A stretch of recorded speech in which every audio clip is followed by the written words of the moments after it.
Gimana sertifikatnya nih?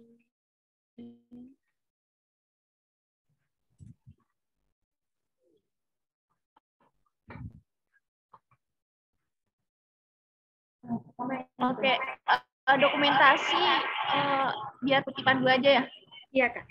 Oke, untuk slide pertama. 1, 2, 3. Oke, jangan lupa senyum. Kedua.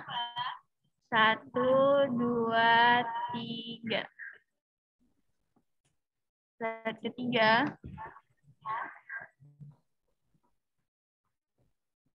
1, 2, 3. Oke, slide keempat. 1, 2, 3. Slide kelima. 1, 2, 3. Slide keenam. 1, 2, 3. Slide ketujuh. 1, 2, 3. Oke, selesai. Oke, terima kasih Kak Putih. Oke, sekali lagi terima kasih Bapak telah sempat hadir. Semoga di lain waktu kita ketemu ya, Pak. Ketemu ya, Pak. Ya, terima kasih ya. Sukses berikutnya. Saya izin pamit dulu ya. Assalamualaikum. Iya, Pak. Waalaikumsalam warahmatullahi wabarakatuh, Pak. Terima kasih, Pak. Oke, selesai sudah. Nah, sebelum acara penutupan, kan tadi kakak udah bilang nih di awal, siapa yang bertanya itu akan mendapatkan reward ya sebagai penanya terbaik. Nah, jadi sebentar lagi akan ada reward untuk penanya terbaik pada sore hari ini.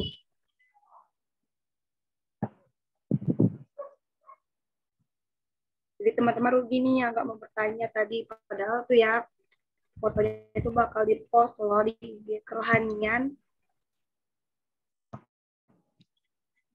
Tangkap pikir abang, ini yang di sampingnya kok.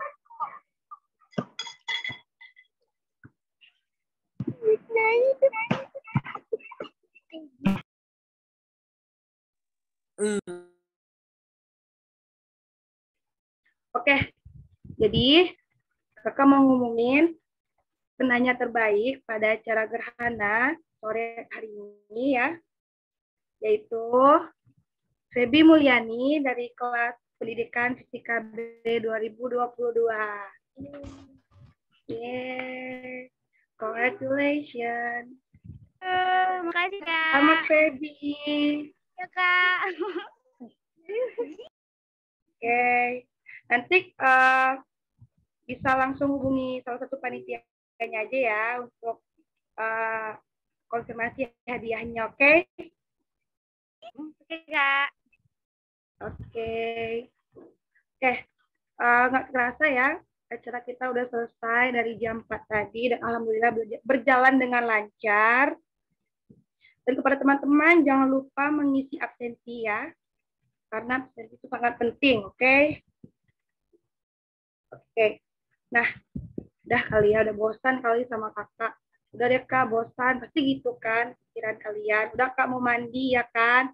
Oke deh kakak, selesaikan ya. Sekian acara kita pada hari ini. Bila ada kekurangan dan kesalahan, kakak mohon maaf sebagai moderator, dan terima kasih juga kepada panitia yang udah berhasil mengangkat acara ini, dan khususnya terima kasih kepada rekan-rekan yang telah hadir, yang telah menyempatkan hadir di acara kita pada sore hari ini. Setelah itu, tunggu ya acara gerhana part selanjutnya, oke? Tetap pantau grup gerhananya. Oke, sekian dari saya sebagai moderator. Bila ada kesalahan mohon dimaafkan. Wassalamualaikum warahmatullahi wabarakatuh. Waalaikumsalam warahmatullahi wabarakatuh.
Oke, terima kasih kepada moderator.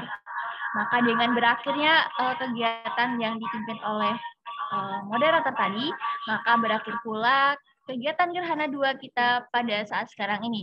Sebelumnya, saya mengucapkan terima kasih kepada Pak Rahmat karena telah menyempatkan hadir dalam acara Gerhana Part 2. Terima kasih, Pak.